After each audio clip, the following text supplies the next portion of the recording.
What if we could sustainably produce many of the materials that modern society needs, like fuels, plastics, pharmaceuticals, and have food and feed for a growing world population? Today, industrial biotechnology is producing novel foods, entirely new materials for manufacturing and low-carbon sustainable fuels. Industrial biotechnology extends the diversity of natural products and production to create an ever-growing list of high-tech foods, feeds, materials, and fuels.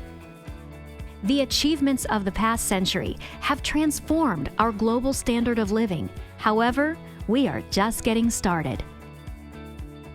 As new technologies are widely implemented, the speed of advancement is increasing dramatically.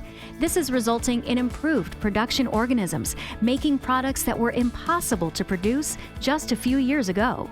We take those alcohols, the ethanol, the isobutanol, and we simply do a chemical process then and transform them into ethylene or butylene. Those are primary building blocks that the chemical industry has long since optimized and knows how to use, which means then from those two things, you can make darn near everything.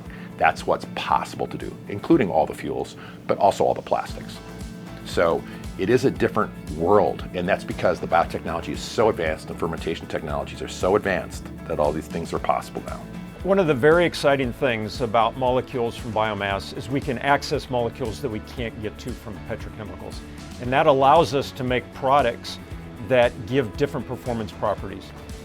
And we as consumers always want improved products, whether they be better performance in use, but also lower environmental footprints. And we're just not going to get there with petrochemicals. That technology is mature. So where are the next generation products going to come from? And it's inevitably biomass. And so what I'm excited about is we have the infrastructure in the United States, the growth of crops, the biotechnology that's really needed to lead that area globally. In parallel with the gains made in industrial biotech, so too has agricultural technology made enormous strides forward, allowing more crops to be produced on less land, using fewer chemicals and resources than ever in history. This further improves the environmental benefit for renewable projects. Corn is abundant, affordable, and sustainable, which makes it the perfect feedstock for chemical uses and industrial uses. As technology in those areas advances, so does the technology that we use to produce corn in a sustainable manner. As we grow corn in a more sustainable manner and we use less fertilizer and chemicals, it reduces our carbon footprint, which in return reduces the carbon footprint of corn as a feedstock. Industrial biotech creates good jobs for a diverse set of people across a wide range of geographies. As an advocate for science and our industry, the Biotechnology Innovation Organization regularly highlights the tremendous impact that biotech jobs have on America's economy. Our most recent bioeconomy report revealed that the U.S. bioscience industry employs nearly 2 million people. These are scientists, researchers, and workers who are making discoveries, strengthening their communities, and powering our country. So let's work together to keep our bioeconomy growing, providing good jobs and leading the way in building a better, cleaner, and more resilient world. All products, when they first enter the market, have low economies of scale, and they're competing with existing products that have economies of scale. And so in order to get into the marketplace and deliver something that a consumer is asking for, like bioproducts and biochemicals, having a tax credit makes them more competitive.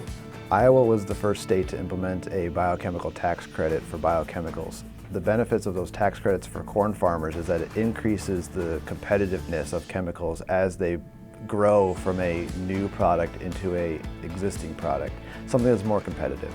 Bio-based incentives at the state and federal level will help to commercialize bioproducts by giving them an increased market demand and market pull. What if we could sustainably produce many of the materials, fuels, plastics, pharmaceuticals that modern society needs and have food and feed for a growing world population?